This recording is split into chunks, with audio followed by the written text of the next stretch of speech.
We've been rolling this entire time. So. Oh, fantastic. Yeah. Welcome to the podcast. Thank you. Episode 32. Yay. Out of the Full Code Podcast. Are you still nervous? Yeah. It's okay. You know, it's funny because I feel like when I started this, I was like super nervous, like just about talking. And then it felt really weird to listen to myself and stuff. Yeah. And now I'm just like, man, whatever. Who cares? Good for you. Look at that growth. I don't know. Maybe it's just being numb. That internet criticism. Are people mean? It's not frequent. Like we had a couple bursts of it, but it's usually just some troll who's trying to be a jerk. What's the meanest thing somebody said? It was on, I've referenced this before, but it was on one of the reels I posted on TikTok. Somebody was like, and it was a joke. Like I made a joke. And someone was like, oh, I don't need to know how mid-level of you, some doctor on TikTok. And I was like, whatever, nerd. So Amber's still mad about it. I can totally see that. She's like, I would have told. And I'm like, it's okay. It's okay. It's okay. I handled it. I deleted it. Good for you. I think I deleted it. We don't need that kind of negativity. Pretty sure. So, Lindsay Keeney. Yes. Welcome to the pod. Thank you. Yeah. RN. Correct. Former ICU nurse. Correct. Current EICU nurse. Yes, sir. Former RCU nurse. Correct, yeah. What else have you done? I did med surg. That's where I started. Same. Not a lot of people know that. Yeah, hood rat. The mean streets. But I've said this before. I come from the era where that was required. Yeah. You know, they were like, you have to earn your time in the gulag before you can come out and see the sky. No, legitimately. Yeah. Blessed be. I know. There's definitely, I think there's some merit to it, but I do think it's a very nuanced thing because people want to like jump on one side or the other, like you should or you shouldn't. And I'm like, you know what? For some people, it's good. Mm-hmm. There are absolutely people who can jump right into the ICU, I agree. Mm-hmm. Especially with a good enough training program. You can absolutely do that. For me, I don't know about you. Like when I did mine, I was like, I knew that I wanted the ICU, but I spent, I think instead of 2, I want to say I did a cumulative 4 in med surg-esque. 4 years? Styles, yeah. Because I did like ortho spine, tele. Nice. What did I do after that? Trauma, so like floor, kind of PCU-ish. Okay. Traveled, med surg, med psych. That was sick. Love that. Some other general stuff like interventional stroke, cardiac floors. I think before I did ICU, my ICU fellowship, which that was another one. Only docs do fellowships. All right, dork. No. Like, and maybe some people don't know. Like, you have interns, externs, fellows, nurse residents. Yeah. I think depending on the area too, like it can be so different, like the training process and everything like that. So I do think it's funny that people are like, oh, that's not the way it is. Well, it could be. I don't know. I mean, I've only ever been in Springfield, Missouri. I don't have to say that. So do people know where you are? Huh? Do people know where you are? Oh gosh. Oh my gosh. So sorry. Probably. Oh. I think most people who listen to this probably. Okay. We usually say like Southwest Missouri or whatever, but Southwest Missouri. It wouldn't be hard to figure out where, especially there's one episode where I didn't even notice while I was editing. It wasn't until the end that I was watching the episode back and the hospital logo is on the monitor in the back. And I was like, well, oops. Where I'm a small fish, they won't see it. Oh my gosh. So you started in med surg. Do you want to like outline your nursing course? It's pretty eclectic. Sure. Yeah, eclectic. Yeah. So I have been a nurse for right at 13 years. I started out in med surg. I was only there for a year and a half, to be honest with you. But I'll be honest, I didn't know that I wanted to go to the ICU. I became a nurse, and during nursing school, very quickly realized that I had no idea what nurses actually did, and I learned, and I had clinical on this floor. It was a med surg with tele floor, and it was right across from the MICU at the hospital I started at. And I really enjoyed the clinical experience. And so then when I had to do my capstone or like my one-on-one with a nurse, I decided I wanted to do it there, and then just very quickly talked to the manager and said, hey, I'm interested in having a job here. And they were like, yeah, of course.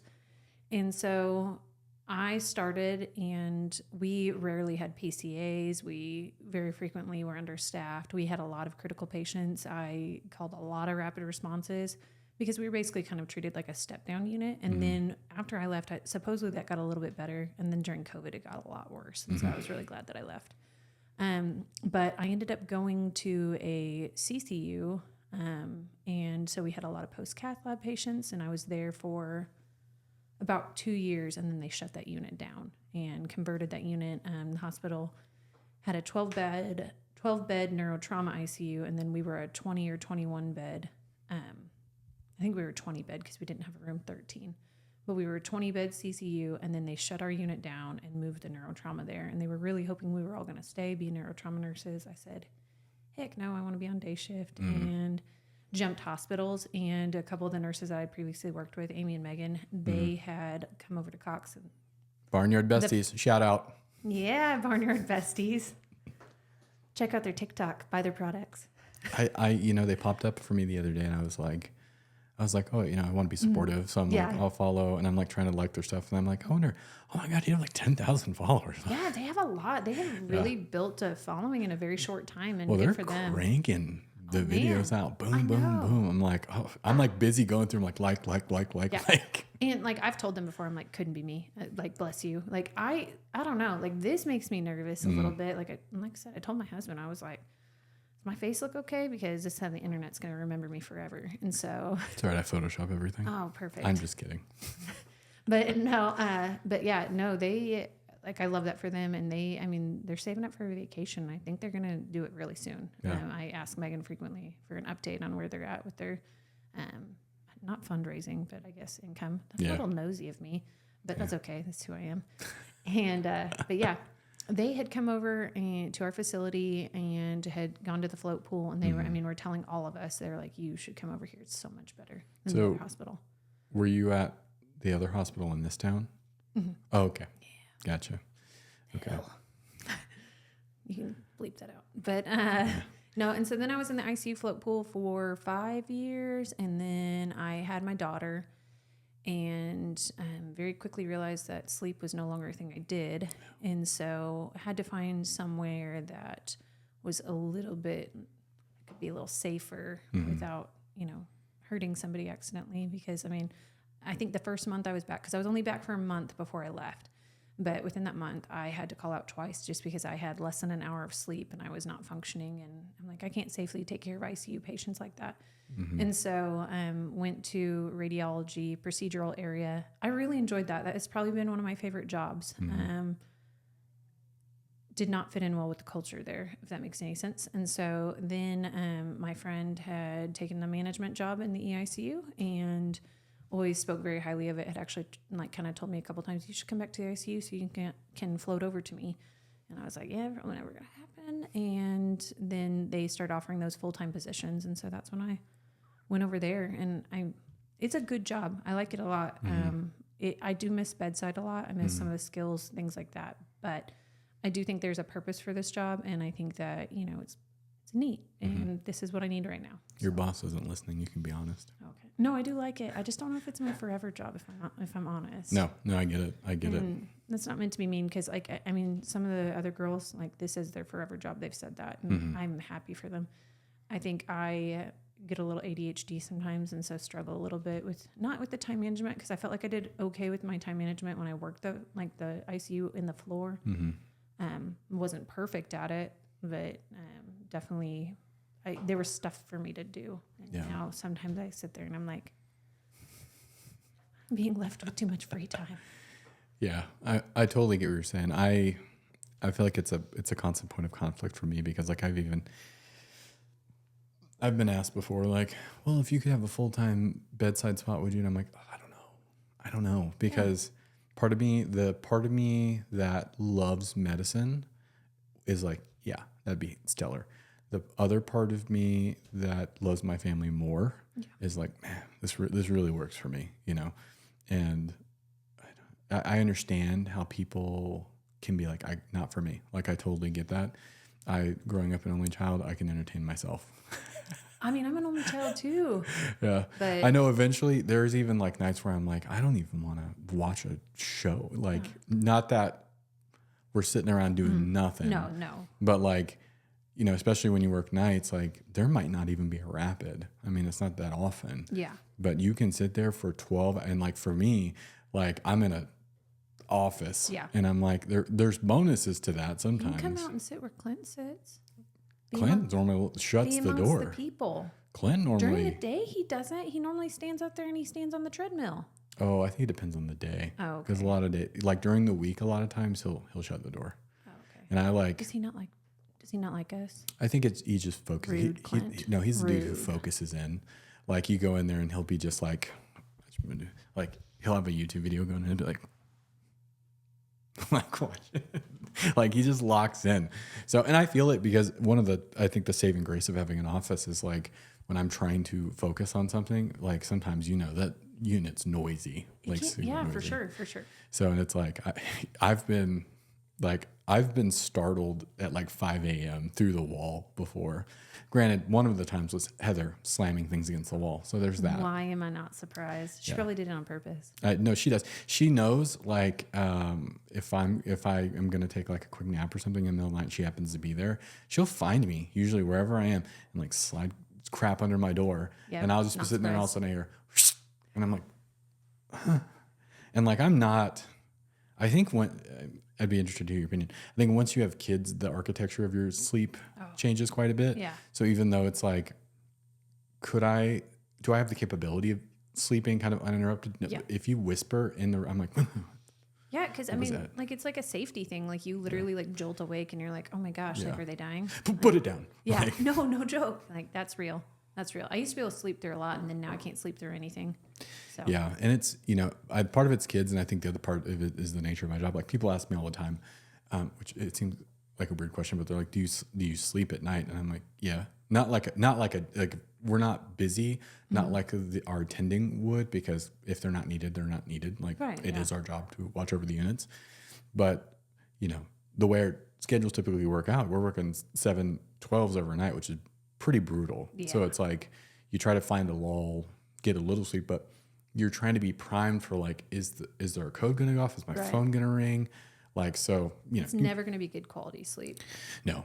At best, I'm awake every 15 minutes. Yeah. Like I check my phone, you know, but I also try and communicate, like call me if you have an emergency or if there's a code, you know, but it's tough. So you're in virtual care. Yes. Now you and I met in technically what is virtual care? Yeah. Now Technically. during the COVID days. Wait, what's the? Oh wait, which one was it? Was it? The orange one, I think. Oh, nope, crickets. Hold on. I think it's the... Nope, not that one. Definitely not the COVID sound. There it is. Yellow. You were talking about the other day about how the, you know, the mask effect, like you work with somebody in gear for so long, but you've never actually seen them. Yeah. And I remember specifically you and Kelsey Oh yeah. who were both people who were like, you're like, hey, Ron. And I was like, what's up? Like, hey, and then I like stare. I'm like, there it is. Yep. Found it. Yep. Half the time people will show me pictures of people on Facebook and then I'll literally cover up the lower half of their face and I'm like, oh yeah. I felt like when I was in Oregon, I felt like a jerk. Granted, and I've not said where I used to work there, just to be clear. But to be clear, there was a lot of jerkiness on that unit, period. But I felt bad because I could never remember anybody's name, like ever. You didn't want to remember, did you? I was in a weird time in my life. It's fair. Yeah. So, Swallow, I'm sorry. huh? Like, Oh, you can always just lean back because the camera will cut back and forth, and so you're good. So you are in EICU now. Maybe not your forever job. What do you think you'd want to do? I mean, ultimately, I would love to not work, but Hey. you know, here we Hey. are. I like it.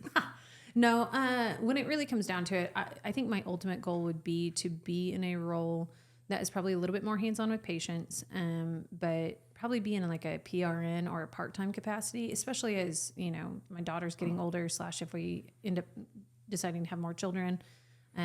So just that way I can still be really involved. Right now I work weekend option and I love that, just because I get to actually be there during the week with her. And so, and I just recently started teaching like clinical at one of the local schools of nursing. And I do like that too. So maybe, you know, eventually it would be that, and then maybe not having to be in the hospital setting quite as much. Yeah, and that's the beauty of nursing, right? Like you have options. Yeah. It's worth noting, though, that you did break one of the golden rules of nursing. Which is what? That firefighter you brought here. Oh, I mean, they literally will say stuff about us being crazy. So, you know, I'm just saying he broke his own rules. Yeah, I'm friends with, I used to be friends with, I still am friends with like a fair amount of law enforcement and stuff. And it's, the back and forth is wild. They all think we're nuts. Yeah. And they're not wrong. My good childhood friend, he's an officer in my hometown, and his sister is like a paramedic / nurse / I think she's going to NP school now. Good for her. I'm like, mix it up, dude. So let's see. Let's talk about COVID. Sounds good. Is it really? No, but I mean, like, I kind of expected it, because I feel like this is something that, you know, especially being in the unit that we're in now, the former COVID tower. I think that, isn't it wild? Comes up frequently. So yeah, and it is wild. It's really, I still, like the other day, my kids were at work, and I was just like, man, it's so weird to see my kids, whom I didn't have any back during that time. I don't know how you feel about this, but I think that COVID, it's kind of like the whole, you know, where were you when the bombs fell? Oh yeah. Like, I feel like it's like a time in my brain that is in slow motion. Yeah. But it's a very defined era, you know. Well, what was that like for you? Like, where were you at in your nursing career? What was that like for you? So I had been a nurse at that time, I mean, for 7-8 years. And so, I mean, I was fairly far into my nursing career. So I was an experienced nurse. Didn't have any children. I was married, but I can't. I don't know that I haven't had any really defining features. I, you know, had been an ICU nurse for years, because by that time I would have been at our facility for 3 to 4 years, depending on where you want to say it started. Because I started in 2016, in the summer of 2016.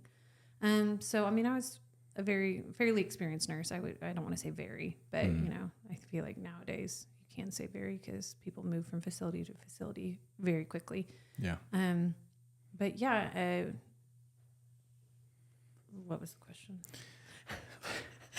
Like, what is your memory? Like, when you think about that time, like what comes to you? I would say that, like, what I remember the most is early on in it, we had kind of started hearing rumors that there was something that was happening. You would have been a nurse during Ebola as well, right? And so it was kind of like we used that. to have the mummy bags. We'd put people in the mummy bags, and then they'd wheel by, and it looked like they were in a coffin.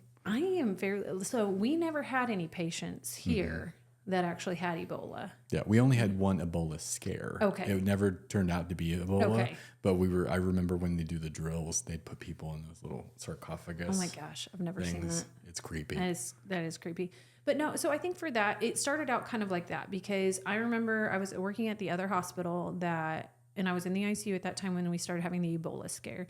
And so there's a lot of question, a lot of, you know, I don't want to call it fear, but I would say a little bit of nervousness in regards to that. And it was the same thing with COVID. Like, we were hearing about it, and I remember one of our doctors, who's no longer there, she at one point made a comment. We all were kind of asking, like, do you actually think this is going to get to us? And she kind of compared it. She's like, yeah, this is going to be kind of like a tidal wave. It's going to hit the coast really hard, and then we're going to kind of get the, you know, as it gets to us. And so we all kind of knew it was a possibility, but that was it. We went to a staff meeting. They kind of went over PPE with us. That's kind of my early memories. And then very shortly after the new year happened, we still didn't have any positive cases that I remember, but the float pool, we were starting to have to float down to the ER, and we were boarding patients, because at that time COVID tests were taking 7 days to come back. And so we would go board patients down there, and then eventually they'd get a room and we'd move them upstairs, or they'd come up negative, and so then we'd move them upstairs.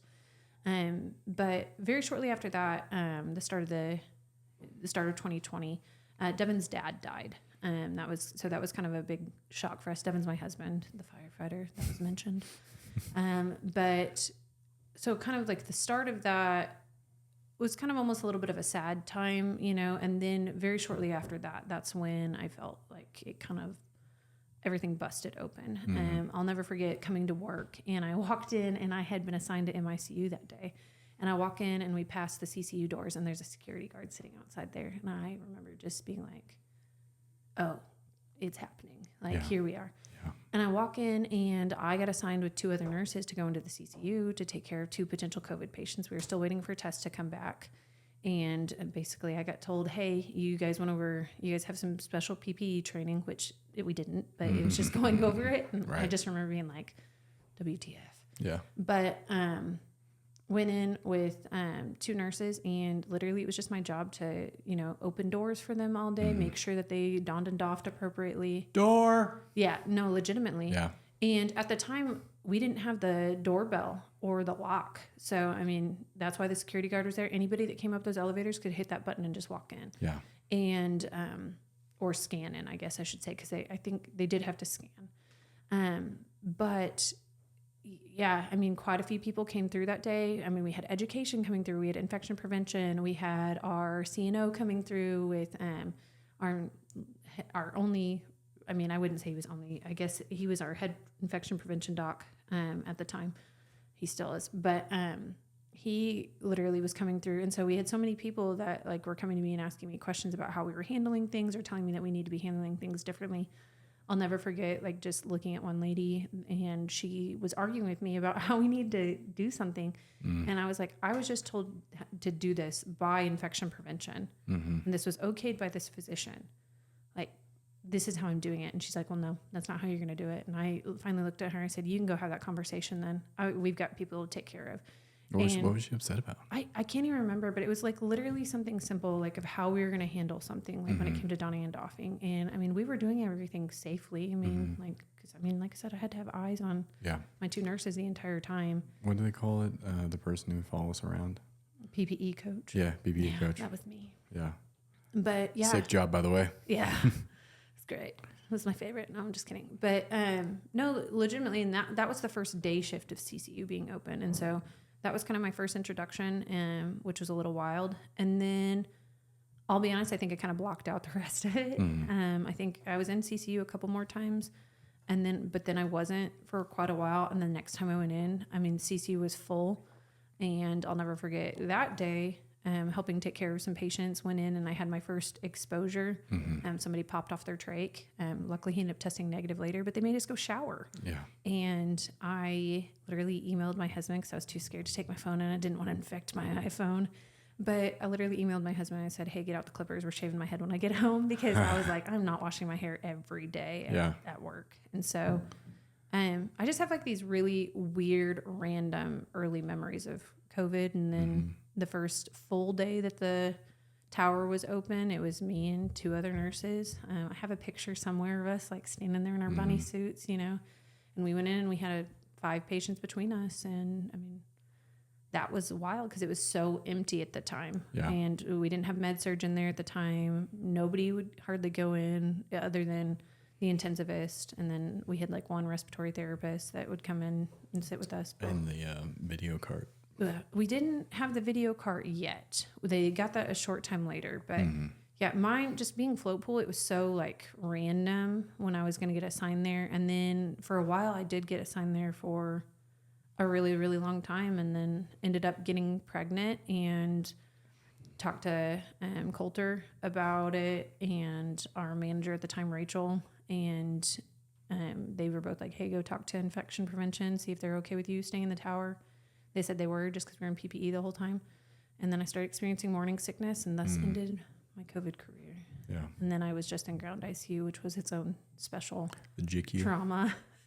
JQ was a special place. Yeah, it was a special place. Man. It's really fun to me, like, and this is not meant to be negative in any way, but sometimes people who weren't there during kind of the most traumatic period of ground ICU will be like, oh yeah, ground ICU, it wasn't so bad. I'm like, oh, it was terrible. It was a dumpster You fire. came at the end. Yeah. Like, so It was a dumpster fire. it was terrible. Yeah. And even when Step Down was on 8 East. 8 East, That was terrible. that was crazy. I think I floated up there once. I was like, this is bananas. Like, Yeah. what are we doing here? Yeah, it was rough. And I mean, we all made it through somehow, but Did we? Physically? yeah, We made it through. physically. Yeah. But yeah, no, those are kind of some of my big memories that stick out that are just kind of the early, just random, like little, like, of COVID. So. Yeah. It's a weird feeling. Like, I remember tracking it. Like, I remember following it when it was starting, you know, and it was probably a month and a half before it even was hitting our news. Yeah. And because I was like, I just, especially at that point in my life, I was so deep in learning medicine and stuff, you know, at that time as an educator, you know, and I just started following it and I was like, man, this feels wrong. Like, this feels bad. And I remember I felt like I was chasing the disaster for a while because, like, we were in Seattle when it started. I was exposed to the first death. We didn't know it at the time, but there was like a mystery ICU patient when I was a clinical instructor and like didn't know, like ended up having to like talk to the CDC. The last bed board I attended as a charge nurse, they were like, oh, we have a suspected COVID down in the ED. And I was like, bye. Like, this is my last day. See you later. Not trying to be rude, but I'm like, no, I'm out. Yeah, I'm out of here. And then going to Oregon, it wasn't from a COVID standpoint, not really bad at all. I think Erin saw maybe some at hers, but I worked in a trauma ICU and like we had an exposure because I forget what the term for it is, but do you know how you have like the trauma bed in the unit where for active resuscitation, and it's usually a positive pressure room to push stuff out? They had a COVID patient go in the positive pressure room. So everyone was fine. Right, but still. But it was like, it was just kind of eerie because I felt like I was waiting for it. And during that time, like things weren't going super great there between what was going on socially and then COVID and all the stuff. So we were trying to figure out what we were going to do. Job honestly wasn't going that great. Like, it's just tough. And they, you know, it was really starting to hit. And we went through the 2-week lockdown in Portland, Oregon. And that was about as close to a dystopian reality, like as far as the things that we saw. And it was definitely exacerbated by the protesting and stuff. There's always people around, whatever. But it did get to a point where like they're sending out hey, we need help back in the place I just came from. And I was like, okay, maybe, like, money's good. I could just sleep in my car. It's not that far away, you know. And then they start sending out the waivers and they're like, okay. And it's like, you know, all these lists of conditions. You acknowledge that you are going to be exposed to an extremely dangerous, you know, somewhat unknown infectious disease. If you get infected, you will not be able to see your friends or loved ones, and the chance of you dying alone are very high. Like, just bam, all this stuff. And I'm like, okay, this is something, you know. And then we ended up taking that contract in Arizona, and getting there felt like an evolution of dystopia where like the tsunami had already hit. So like, you know, she worked in a COVID ward out in Mesa and I was in Phoenix proper. And by that point, the things that I was seeing were so, like, it wasn't the acute, it wasn't the bombs going off, but it was like the radiation killing people, you know? And then when we were trying to figure out where to go, and they're like, we had some friends that lived here, and they're like, come to Missouri. I'm like, nah, no thanks, you know. Because when you guys came, were we even the hotbed yet, or It just started. Okay, so like, and I'm talking, we had our interviews, just phone interviews with Rachel over the phone, and I remember, and this is not a blame statement, but she was like, oh yeah, you know, you're just going to be in the medical ICU. We don't send travelers to the unit, blah, blah, blah. Which in my mind, I was like, well, that's kind of what I signed up for, but if that's what you want to do, that's totally cool. Like, I'm down for whatever. Like, I'm a pretty flexible person. We did 2 days of orientation, and it was like kind of a scramble because we like ran back to Portland, got our stuff, ran over there, got there like the day before we were supposed to start. Had to find housing, which during COVID was not easy. Yeah. And spent 2 days orienting in like medical ICU. And day 3, they were like, "Hey, you're going to over there," and I was like, "Oh, what does that mean?" And they're like, "Oh, just go down the hall. You'll see the signs." Was I in the tower your first day? I don't remember much about my first day. I want to say that I potentially was, because I do remember meeting you. I know I believe that. I would believe that, because the other person that I remember, because like I still like, it's kind of weird, but I have a memory of talking to you. The other person I met almost right out of the gate was Jennifer Gunn. Oh yeah, Yeah, still not scared of you. I am. That's reasonable. It's always going to be a healthy fear. It's But okay. I remember, the walking through first getting in there and like getting dressed, and I'm like, what? And there's like people trying to help you and like taping your gloves to your Tyvek and all that stuff. I'm like, all right, this is pretty eerie, Yeah. And then you go in and it's just the noise, like the noise of that place, the air and the BiPAPs and the ventilators, because I think literally you guys had just like. We hadn't been open very long. Yeah, things ramped up at that point, and because we weren't full in the tower when you started. it was not full, but it was heavy. Yeah, like it was heavy. Getting but heavy. had we put med surge in there yet? Even? Oh, I don't know. I don't think we had. Yeah, Because I think we were pretty full, like on the ICU side. Like I want to say no, because I don't remember anybody on the seeing opposite that side. on that side. But I remember getting that first patient who was like actively crumping, and I was like, they're like, "Oh, we need to start it." Like, Jen comes up to me and she's like, "Oh, we got to start another pressor." And I was like, "Oh, I'll call the doctor." And she goes, "I am a doctor. Go ahead and start it." And I was like, Yeah. "Okay." Yeah. And I mean, and that was very COVID cowboy stuff. You just and did it. Yeah. You did it. You did whatever you could to keep them alive. And I think that just kind of like remembering, as you're talking about the noise and walking in and stuff, I think sometimes my brain has kind of blocked out. And you and I have talked about this before. So sorry guys, you're kind of coming in the middle of a conversation that we've had many times, but like that was something too. Like I just remember there was a little bit of like a solemn feeling when you were getting in there, and then like eventually we did kind of all start trying to crack jokes and stuff and try to lighten the mood a little bit. I'll never forget one morning they literally had somebody there with a camera taking pictures of us getting ready, and my mom ended up seeing on Facebook a picture of me, and the only reason she recognized me is because I'm pretty heavily tattooed on my arm, and she recognized my tattoo. But I like had turned my head. But I'll be honest with you, I remember being pissed off that they were there, because I'm like, really, like, yeah. And that was very much in this time that they're trying to like really paint us as heroes and stuff like that. Which, I mean, I don't know if we want to even cross that bridge here, but like it just was something where I was like, okay, like we are here to do a job, and it's not a fun job. I really don't want to be photographed walking in, like, like, oh, go get him. Like, yeah, because that's not how it felt. Like, yeah, there's like, I think that was one of the kind of catalysts for some of the kind of dissociative perspectives we have, because, even so, people reference all the time, right? TikTok dancing nurses and stuff. And I'm like, I wish I could have been dancing. I'm like, there are different sections I think that you need to analyze. Were there people doing that in empty hospitals? Yeah, but they're doing it to cheer people up. Yeah. Right? Were there people doing that in populated hospitals? Yes, trying to cheer people up. Yeah. There are like, even when I think about what we've been through here, and I think this is to compare that to what a lot of the public narrative is about. It's not that bad. Your death rate's like less than 1%, blah, blah, blah. And it's like, yeah, but what if you saw every one of those less than 1% people? Yeah.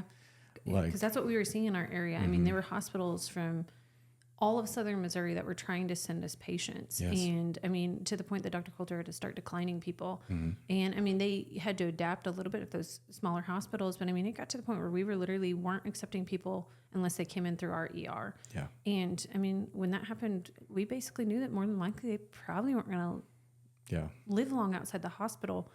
And I'll never forget, Callie talked about one day seeing like 30 patients die in our ICU. like in one single day. I was not there that day, fortunately. It was like a 24-hour period. Yeah. It was, but I mean, that was insane. Like, yeah. I remember one day we had 13 in the day shift, 13 people go down. And I think people do not understand what it's like to see that many people die. No. Like 100%. And it's hard because we're not all built the same. Oh, we don't have the same, temperaments, any of those things. And like, one thing I guess I'm grateful for is, one, I was a very seasoned nurse by the time this hit. And not to say that it wasn't difficult or there aren't things that still bother me about it. But to me, it was like a natural disaster. And I think that helped because I can't control this. And I like literally, watching people rack themselves, literally like, what can I do to save these people? Nothing. All you can do is support them. And at worst, give them a comfortable death, We do our best until we can't. And I think that was one of the hard parts too, and you know this very well, right? Like the BiPAP cycle, like you're on a 1 to 3 week loop. And if you do make it out of this without being intubated, you're probably going to live in the unit for a while. Yeah. If you get intubated and somehow live, you're going to live on the unit for a long time, and you knew these people, you knew their families, you talked to them every day, and even, not to bring up anything too traumatic, because I know you've been through it, we've all been through it, where one day that person snaps or they become delirious and they're trying to rip their mask off, they're trying to rip your mask off your face, you're trying to kill them, and while you're trying to save their lives. And some of those are some of the most traumatic things I think that, any of us have been exposed to. Just that, I'm desperately trying to save your life, I think something too for me, like not just the trauma inside the unit. I think a lot of the trauma outside of it as well. Because I just point blank said it.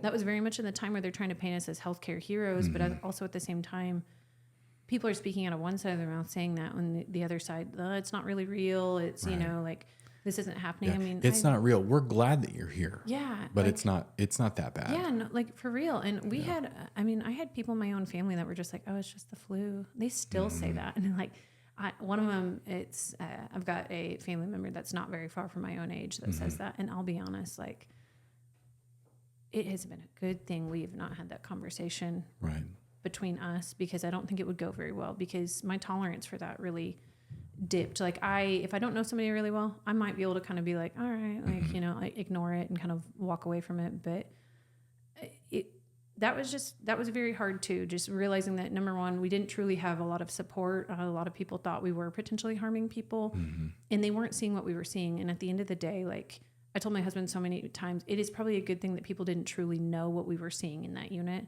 Yeah. Because I don't think the common lay person could have handled it. No. I don't know that I truly have ever handled it well. Have you ever, it's hard because I never want to minimize anyone's perspective in terms of like, one suffering is greater than another, right? Suffering is just suffering, and, it has personal worth and value. But I would say, have you ever stacked bodies? Yeah. Have you ever had to put a body in a cooler because you're out of space? Or you don't have enough room to get rid of them, so you got to stack them. Like that is, it's like, to me, I think I've shared some of this story, but I won't tell the whole thing. But I remember the first time I saw somebody who had a self-inflicted GSW, and their brain was coming out of their nose. And while I think on paper it didn't bother me, I was like, oh yeah, that happens when you put a bullet through your cranium. There is a visceral part of me that kept looking at it, and I still remember the feeling, but I was looking at it going, that my body understands that's fundamentally wrong. Right. And I shouldn't be seeing that. No, for real.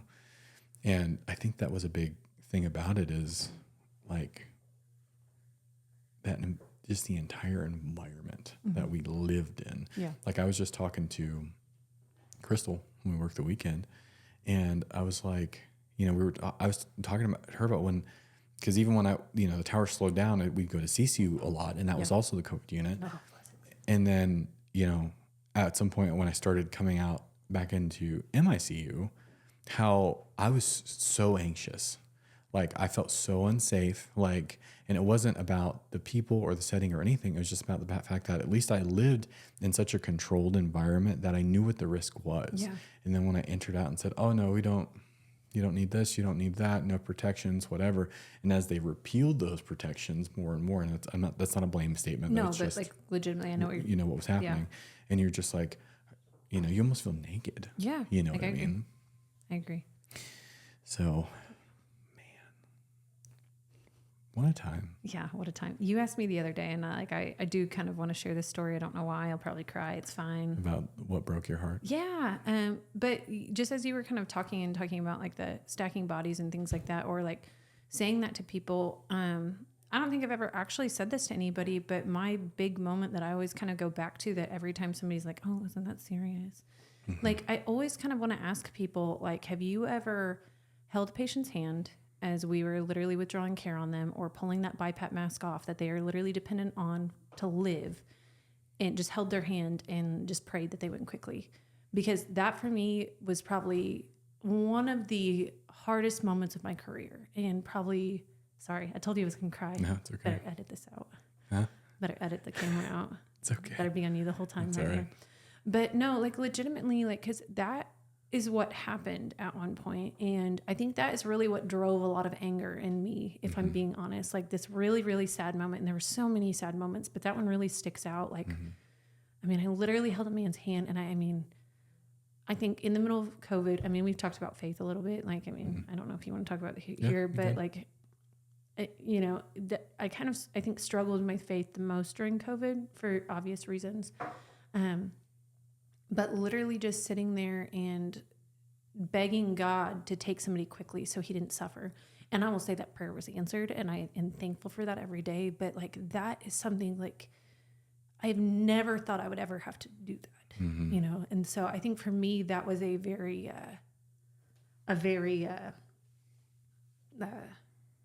core memory of COVID for me. And so, but I mean, that's what we were dealing with. And I mean, that I would argue that probably was not abnormal for all of us. Just because we watched people suffer. And I mean, I've told Brian before, and Brian will disagree with me on this. But I've said, like, we are not made to see those kinds of things. Like, we are not. And he'll be like, well, I mean, we fought in wars for thousands of years. Not to that extent. Yeah. And that's what the thing that I think that bothered me at first was, it's like watching somebody drown for weeks, right?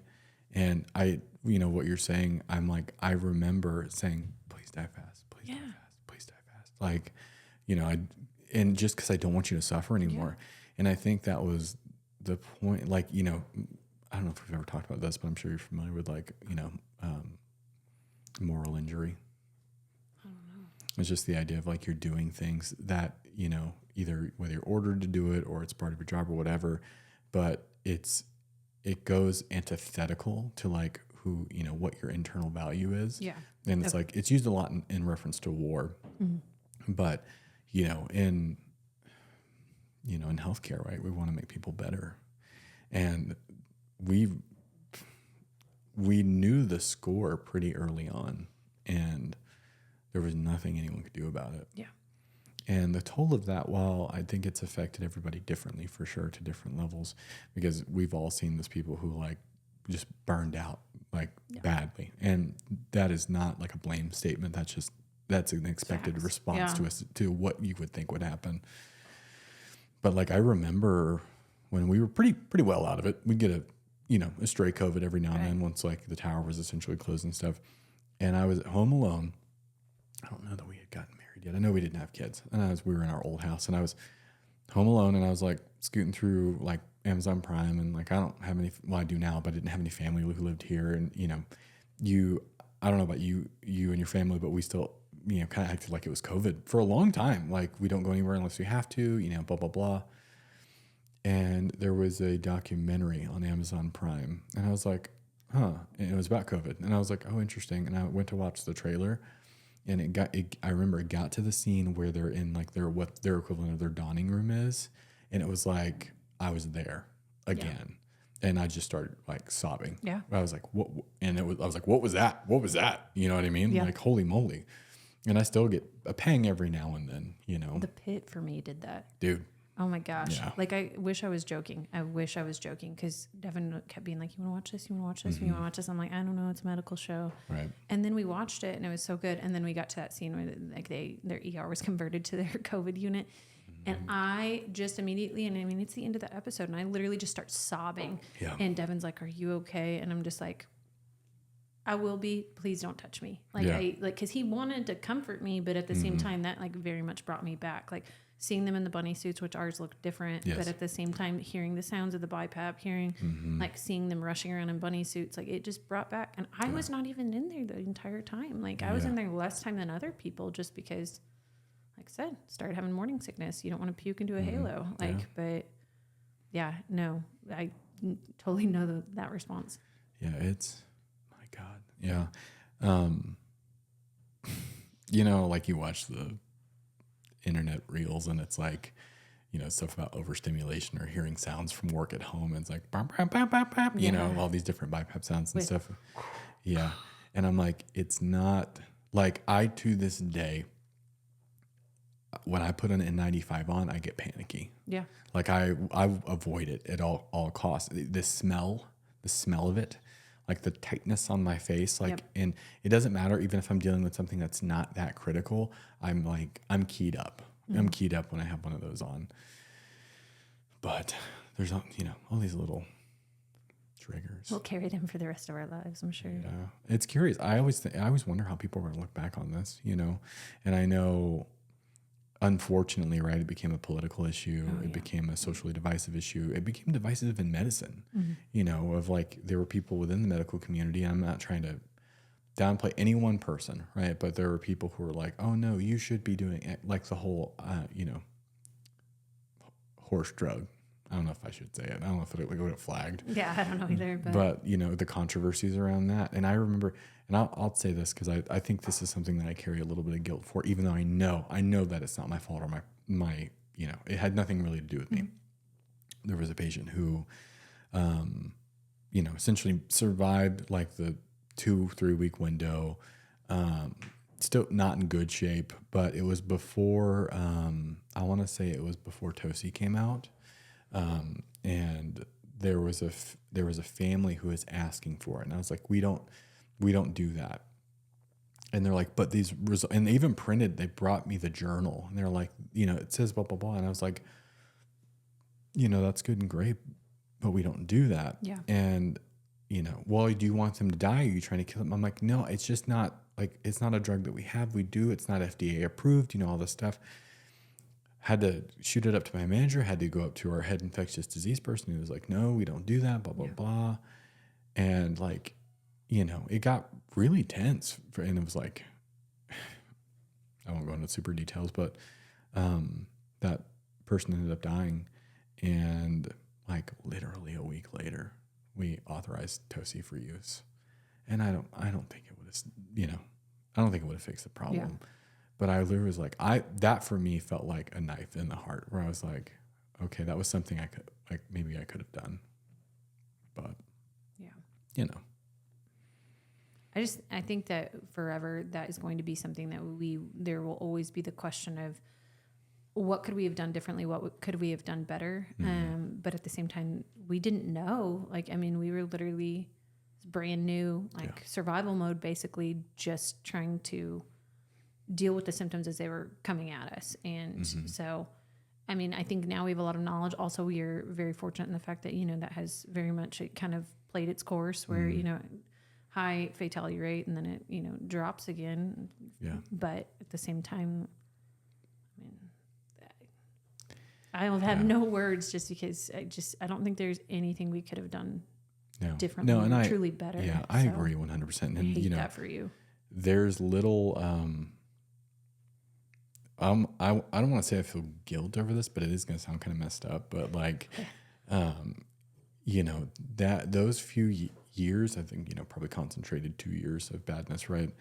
I feel like forever though. That was one of, I think, in general, the highlights of my nursing career.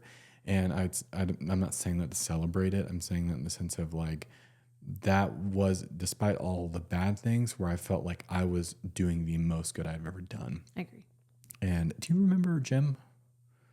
He was one of our travelers. He was around us. I remember Jim's name. He was an older fella, very soft-spoken, very nice. Very nice. I bet you if I would almost guarantee that if I saw Jim masked up, I probably would recognize him. Because I remember the name Jim, but I'll be honest, I blocked out a lot. No, I get it.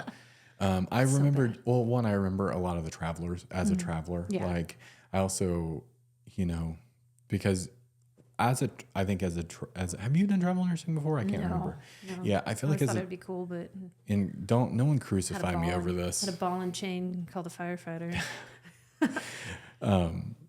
I feel like as a traveler, you become acutely aware of other travelers, just in general, because that's like you've probably done this a lot. You can help me, I can help you. We're strangers, we can be friends. The first time I went to Seattle, I was a traveler, and like you make friends with other travelers.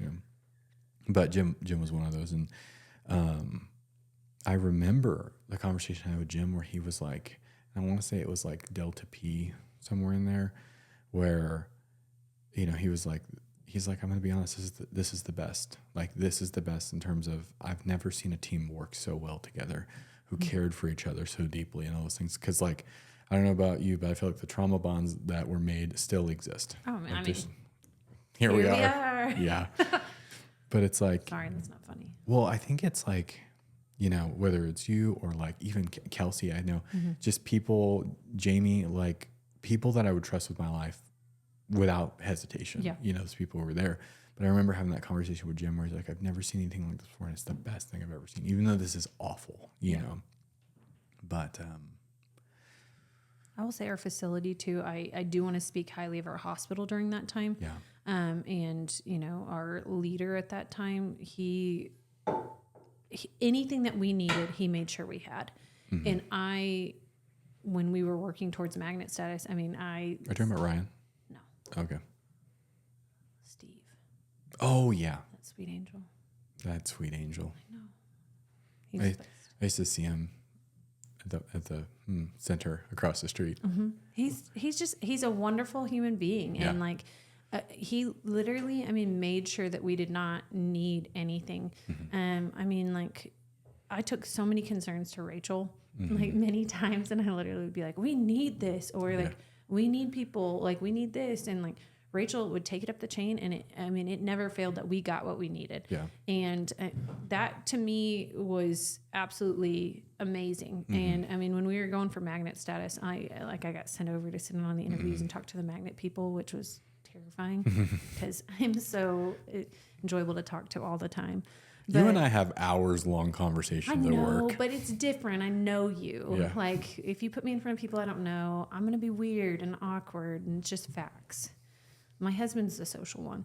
But no, legitimately, like I just remember like talking about like how, I'm sorry. No, it's okay. Bleep that out. Everybody knows where you work. I know, but I don't know. I don't want to get called into HR. No, it'll be fine. But I'll never forget.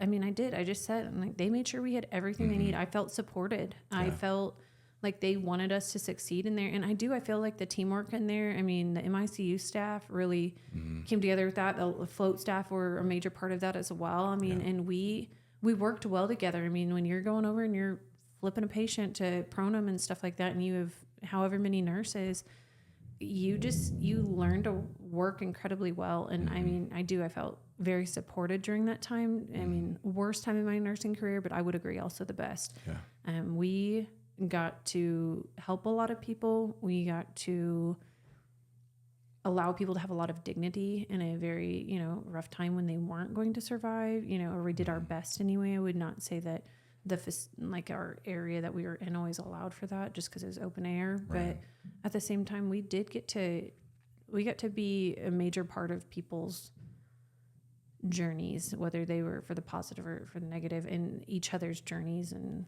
I don't know, I feel like this is going weird a little bit now that I'm saying it out loud, but no, I get what you're saying. And I think, you just said something that unexpectedly made me very emotional, whether you can tell or not.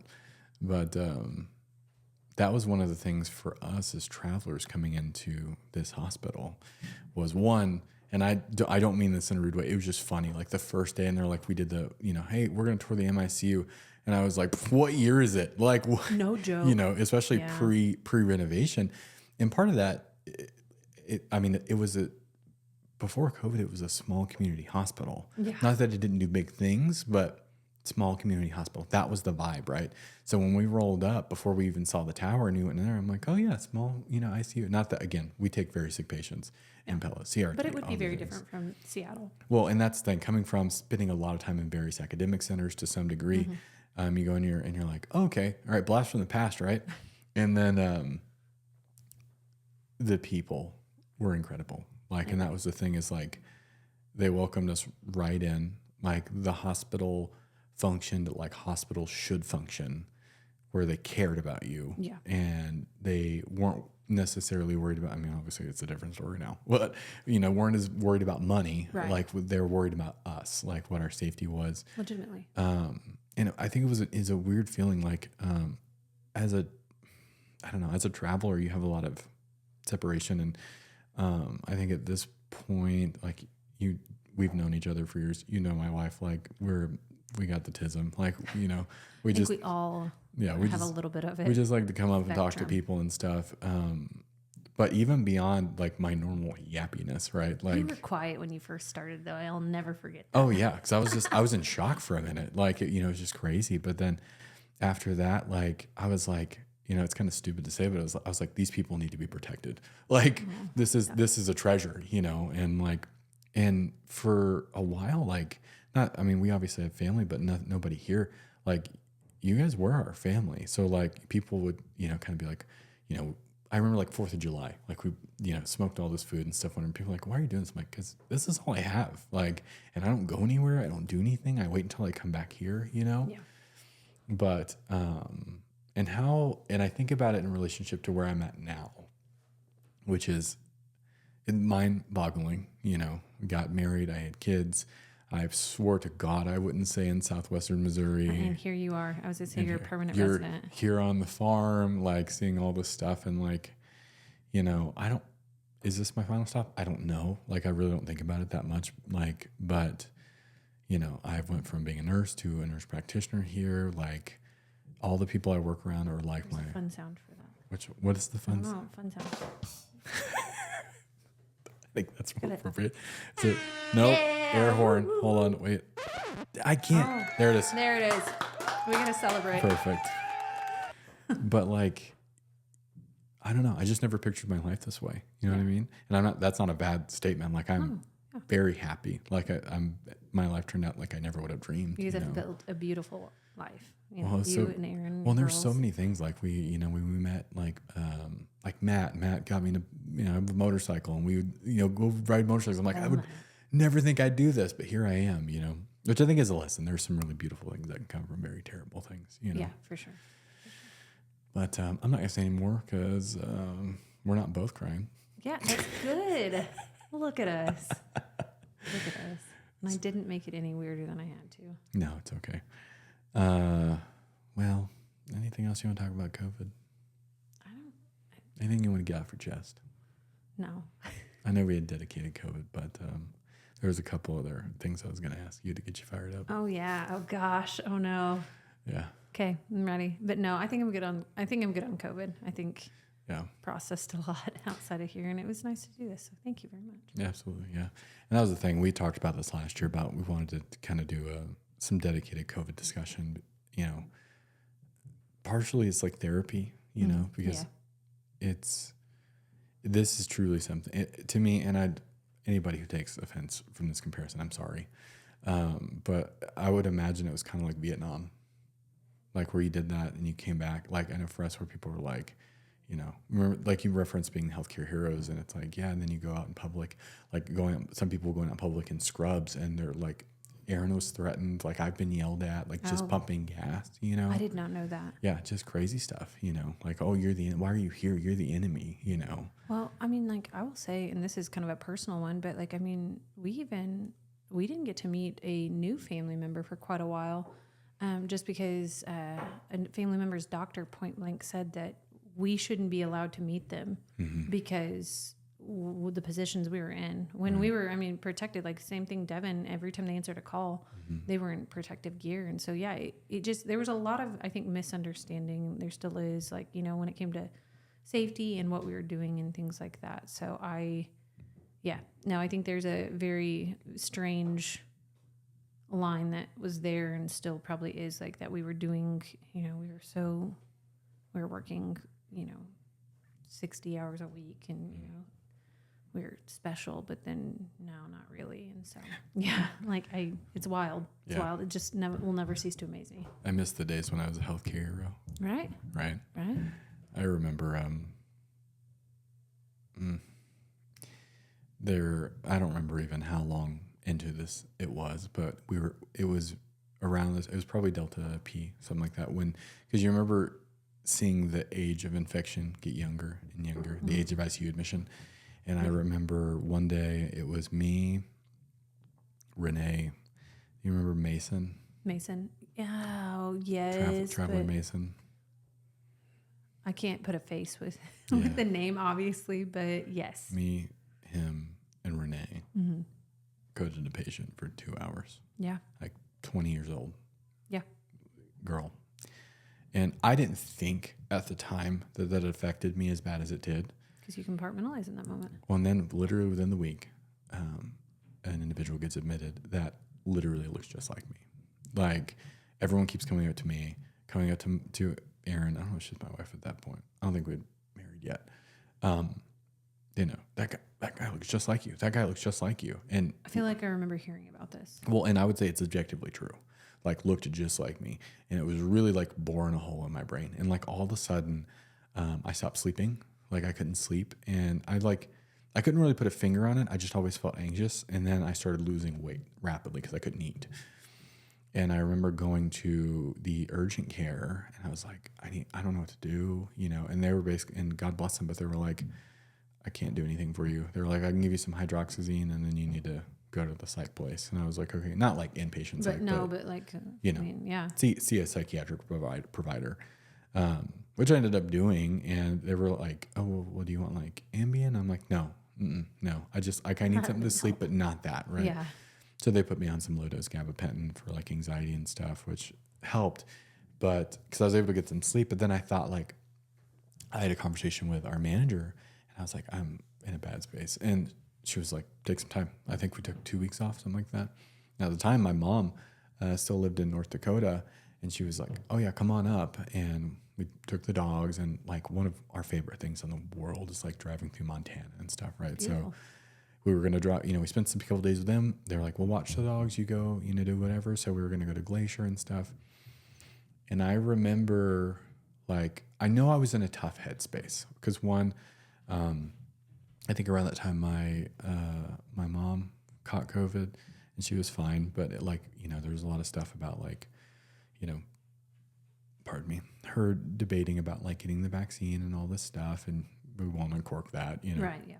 And the fears that I had for her, and, you know, being in her little town where I'm like, God, I hope I don't bring this with me, you know. And I remember there was like a dirt road near their house. They lived in a very small town.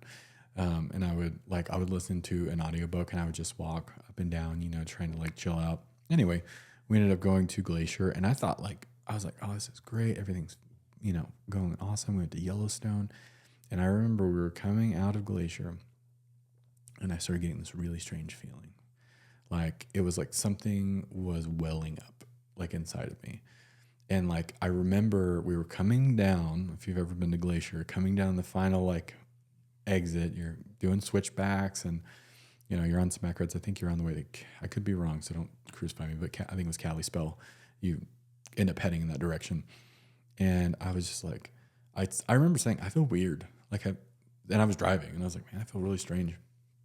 And Erin was looking up food, because this is still like, you can't really eat anywhere. So she's like, where can I call in? We can get food on the way out.